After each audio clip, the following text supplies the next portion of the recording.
நாகாலாந்து மாநிலத்தின் ஆளுநர். தேசப்பணிக்காக திருமணமே செய்து கொள்ளாமல் அரசு பணியை உதறித் தள்ளியவர். பாரதிய ஜனதா கட்சியின் 50 ஆண்டு கால மூத்த அரசியல்வாதி, நாடாளுமன்ற உறுப்பினர், பாஜகவின் தேசிய செயலாளர், தேசிய துணைத் தலைவர், பாஜக தேசிய குழுவின் உறுப்பினர், பாரதிய ஜனதா கட்சியின் தமிழ்நாடு மாநில செயலாளர், தமிழ்நாடு மாநில பாஜக தலைவர், ராஷ்டிரிய சுயம் சேவக் சங்கத்தின் பிரச்சாரக் என பல்வேறு பொறுப்புகளில் சிறப்புடன் செயல்பட்டவர். தமிழகத்தில் பாரதிய ஜனதா கட்சியை காலூன்றச் செய்து வளர்த்தெடுத்தவர். தமிழகத்தில் இன்று செயல்பட்டு கொண்டிருக்கும் அத்துணை பாஜக தலைவர்களையும் உருவாக்கியவர். எதிரெதிர் கொள்கைகள் கொண்ட அரசியல் தலைவர்கள் கூட நட்போடு பழகும் ஐயா இல கணேசன் அவர்கள் 1945ஆம் ஆண்டு பிப்ரவரி 16ஆம் தேதி தஞ்சை மானோஜியப்பா தெருவில் லக்குமி ராகவன் அலமேலு தம்பதியின் 9 குழந்தைகளில் 7வது பிள்ளையாக பிறந்தவர். இல கணேசன் தஞ்சை தெற்கு வீதியில் உள்ள வீரராகவ மேல்நிலைப் பள்ளியில் 12ஆம் வகுப்பு வரை படித்தார். பின்னர் மாவட்ட கலெக்டர் அலுவலகத்தில் உள்ள நகர நிலவரி திட்ட அலுவலகத்தில் பணியாற்றினார். இவருக்கு 5 சகோதரர்கள் 3 சகோதரிகள் உண்டு. இல கணேசன் அவர்களின் அண்ணன்கள் மூவரும் RSS ஈடுபாட்டுடன் வளர்ந்தவர்கள். எனவே 5 வயதிலேயே RSS சாகா பயிற்சியில் பங்கேற்கத் தொடங்கிவிட்டார்.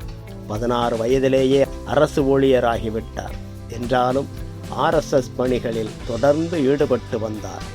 RSS அமைப்பின் மீது கொண்ட தீராத பற்றின் காரணமாகவும் ராமகோபாலன் அவர்களின் பேச்சால் ஈர்க்கப்பட்டும் 1970ஆம் ஆண்டு தனது 25வது வயதில் வருவாய் ஆய்வாளர் அரசு பணியையும் உதறிவிட்டு முழுநேர RSS பிரச்சாரகராக மாறினார்.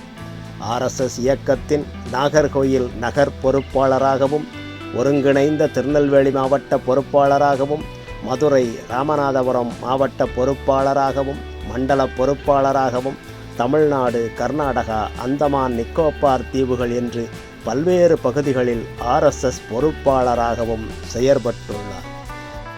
பாரத பிரதமராக இருந்த இந்திரா காந்தியால் அவசர நிலை பிரகடனப்படுத்தப்பட்ட போது இந்தியாவின் அந்த இருண்ட காலத்தில் போலீஸ் தேடிய போது தலைமறைவில் இருந்தார்.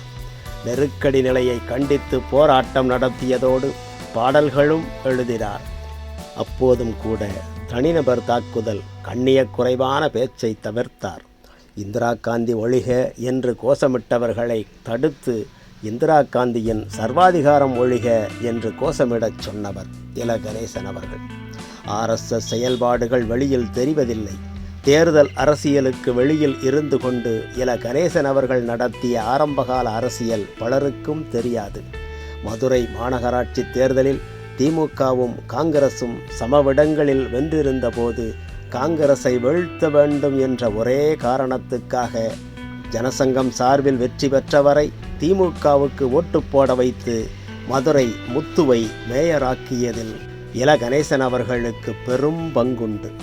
இதேபோல் மேலவை தேர்தலில் PTR பழனிவேல்ராஜனை எதிர்த்து நின்ற கிறிஸ்தவ வேட்பாளரை வீழ்த்துவதற்காக குமரி மாவட்ட RSS அனுதாபிகளை பழனிவேல்ராஜனுக்கு வேலை செய்ய வைத்த வரலாறும் இல கணேசனுக்கு உண்டு. வெற்றிக்கு பின் RSS அலுவலகம் சென்று நன்றி தெரிவித்து வந்தார் PTR பழனிவேல்ராஜன் அவர்கள். 1991ஆம் ஆண்டு பாஜகவில் தேசிய செயற்குழு உறுப்பினரான இல கணேசன் விரைவிலேயே மாநில அமைப்பு செயலாளராக உயர்ந்தார். பாஜகவில் மாநில தலைவருக்கு நிகரான அதிகாரம் கொண்ட முக்கியமான பதவி மாநில அமைப்பு செயலாளர். RSS தான் இந்த பதவியை நிரப்பும். அந்த பதவியில் இருந்தபடிதான் தமிழ்நாட்டின் கட்சியை வளர்த்தார் இல கணேசன். மாநிலம் முழுவதும் இருந்து ஏராளமான இளைஞர்களை பாஜகவிற்குள் கொண்டு வந்துள்ளார். 2009, 2014 நாடாளுமன்ற தேர்தல்களிலும் தென் சென்னை நாடாளுமன்ற தொகுதியில் போட்டியிட்டு வெற்றி பெறவில்லை. என்றாலும் மத்திய பிரதேச மாநிலத்திலிருந்து மாநிலங்களவைக்கு தேர்ந்தெடுக்கப்பட்டார்.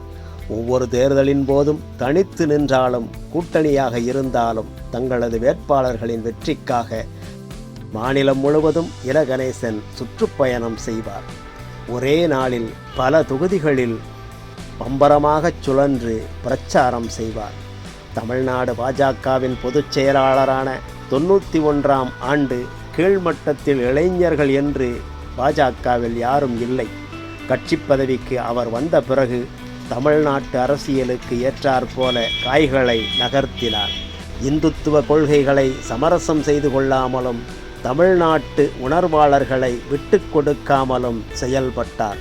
இதனால் பாஜக என்பது வடக்கத்திய கட்சி என்ற உணர்வை மாற்றிக் காட்டினார். தமிழ்நாட்டில் பாஜகவுக்கு ஆட்களே இல்லாத காலகட்டத்தில் புதிதாக நிறைய நபர்களை கட்சிக்குள் கொண்டு வந்தார். குறிப்பாக பொன் ராதாகிருஷ்ணன் அவர்கள், தமிழிசை சவுந்தரராஜன் அவர்கள், ஹெச் ராஜா அவர்கள், டாக்டர் மைத்ரேயன் அவர்கள், சேலம் ஆடிட்டர் ரமேஷ் என பலரையும் தலைவர்களாக மாற்றினார்.